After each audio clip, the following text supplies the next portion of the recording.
Wanita ini kebingungan karena selalu disuruh-suruh sama orang yang tak dikenal selama melakukan ibadah umroh. Hal itu pun membuatnya sampai kelelahan. Ternyata penyebabnya sungguh mengejutkan.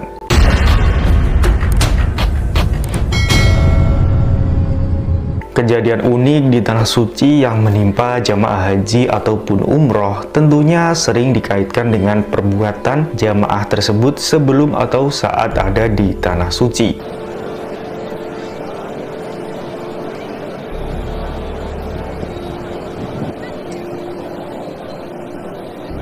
Misal nih, ada orang yang meludah di sekitar Masjidil Haram. Nah, tiba-tiba orang itu badannya terkena banyak sekali kotoran.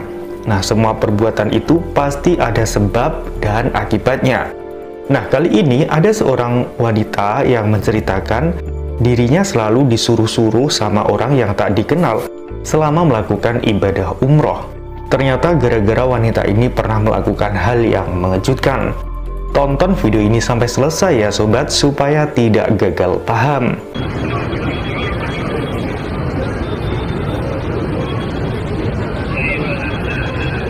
Sebut saja namanya Dewi. Wanita ini umurnya masih muda, ia masih di bawah 30 tahunan. Ia berkesempatan umroh bersama keluarganya, yaitu ayah dan ibunya. Nah, di Tanah Suci inilah Dewi mengalami hal yang mengejutkan karena dia selalu saja disuruh-suruh sama orang yang tidak dikenal. Bukan hanya sekali dua kali disuruhnya, tetapi berulang kali. Dewi di sana serasa jadi asisten orang. Orang yang menyuruh Dewi itu bukanlah orang yang sama, tetapi selalu berbeda orang. Kejadian yang paling diingat Dewi saat disuruh-suruh orang misalnya waktu itu saat ada di Masjidil Haram. Dewi baru saja sampai di Masjidil Haram dan baru saja mau duduk untuk membaca Al-Quran. Tetapi tiba-tiba ada seorang ibu-ibu yang ada di sebelah Dewi dengan entengnya meminta tolong ke Dewi untuk mengambilkannya Al-Quran. Dewi pun segera bangkit dari duduknya dan mengambilkan ibu itu Al-Quran. Dia merasa tidak enak kalau menolak permintaan ibu itu, dan memang terasa tidak sopan saja ya kalau menolak permintaan orang yang lebih tua. Nah, setelah itu Dewi pun membaca Al-Quran. Tidak lama kemudian, ada ibu-ibu lain yang tiba-tiba meminta tolong ke Dewi untuk mengambilkan air minum. Seperti tadi, Dewi pun segera bangkit mengambil air minum untuk ibu-ibu yang tidak dikenalnya itu. Baru saja mengantarkan satu botol minum ke si ibu yang pertama tadi, tiba-tiba ada nih ibu-ibu yang lain yang juga minta Dewi untuk mengambilkannya minum. Si Dewi pun terpaksa balik lagi ke tempat air minum. Nah, begitu kembali, ada lagi nih orang lain yang juga minta diambilin minum. Duh, kenapa nggak sekalian dari tadi sih, Bu? Gerutu Dewi dalam hati. Nah, beberapa kali peristiwa bolak-balik mengambil air minum itu terjadi. Namun tidak hanya itu saja, di lain waktu Dewi juga tiba-tiba disuruh orang untuk melakukan suatu hal lain. Begitu sering Dewi mendapatkan perlakuan yang menurutnya sangat aneh ini saat dia melakukan ibadah umroh tersebut. Nah, melihat anaknya yang selalu disuruh-suruh sama orang lain, si ibunya Dewi pun mengingatkan anaknya itu. "Hayo lo, siapa yang di rumah suka nyuruh-nyuruh? Sekarang tahu kan rasanya?" Tanya ibunya dengan nada menyindir Dewi. Dewi pun membalas pertanyaan ibunya itu dengan senyum dan tertawa kecil. Dia juga mengakui kalau dirinya lah yang selama di rumah memang sering menyuruh-nyuruh anggota keluarga yang lain.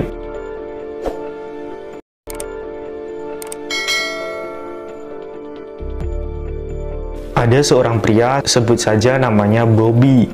Pria ini termasuk tipe orang yang keras dan galak. Ia tak segan meninggikan suaranya di depan keluarganya. Ia juga termasuk orang yang ditakuti karena sifatnya yang keras dan galak itu. Nah, saat melakukan umroh di Tanah Suci, Bobby mengalami hal yang mengejutkan hingga dirinya pun sadar dengan kesalahannya. Saat di Tanah Suci itu, Bobby sering dipelototi sama orang-orang yang tidak ia kenal. Bukan cuma 1-2 orang, tapi banyak orang yang tiba-tiba memelototi Bobby dengan raut muka marah. Hal ini pun membuat Bobby ketakutan. Ya, walaupun dia punya sifat keras, tapi kalau banyak orang yang marah kepadanya, dia pun jadi ketakutan ya. Akhirnya, Bobby pun mengakui kesalahannya dan ia pun memperbanyak istighfar. Bobby juga berjanji untuk lebih ramah lagi kepada orang lain.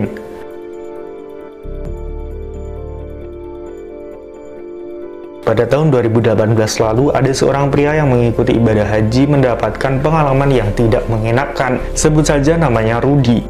Dia dan rombongannya mendapat kesempatan menunaikan rukun Islam yang kelima itu. Banyak yang bilang bahwa kata-katamu itu adalah doamu. Apa yang kita katakan di Tanah Haram, Madinah, dan Mekah bisa jadi akan menjadi kenyataan secara cepat. Jika kita berkata negatif atau positif, akan langsung mendapatkan balasannya secara kontan. Nah, kejadian tidak mengenakan ini terjadi pada si Rudy. Saat baru sampai di Madinah, para jamaah diberikan makanan standar, nasi kotak yang dimasak oleh orang Arab dengan menu Indonesia. Tapi ya, soal rasa memang tidak seenak makanan Indonesia asli, seperti yang ada di warung makan Tegal atau restoran Padang di Indonesia. Walau demikian, makanan saat itu ya masih dibilang cukup enak lah. Bukan yang enak banget memang, tapi masih enak. Nah, tiba-tiba Rudy bilang bahwa makanannya nggak enak. Nah, akhirnya dia hanya makan cuma sesuap atau 2 suap nasi saja saat itu dan selesai. Jadi makanannya tidak Rudy habiskan. Nah, sejak saat itulah Rudy tidak pernah menghabiskan makanannya yang diberikan oleh panitia. Padahal jamaah lain ya selalu habis makanannya. Ya kan mubazir kalau harus disisakan seperti itu kan. Rudy juga selalu hanya makan sedikit saja dari jatahnya itu. Karena masih lapar, kadang-kadang Rudy beli Indomie, lalu direbus pakai air panas dan dikasih telur. Sementara itu, teman-teman yang lainnya yang tidak mengeluh soal makanan, ya makan biasa saja. Sementara itu, Rudy pada saat menjelang puncak haji, kondisi kesehatannya malah drop. Bahkan sempat dirawat beberapa hari di rumah sakit karena kekurangan asupan makanan. Bahkan hampir tidak bisa pulang bareng dengan jamaah lain. Tapi akhirnya tetap bisa pulang walaupun kondisi badannya sangat lemah.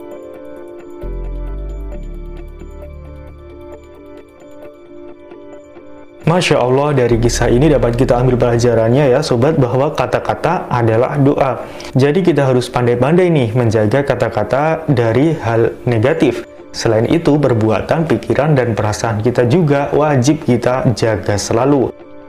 Oh iya, semua kisah dalam video ini bersumber dari situs quora.com ya. Terima kasih.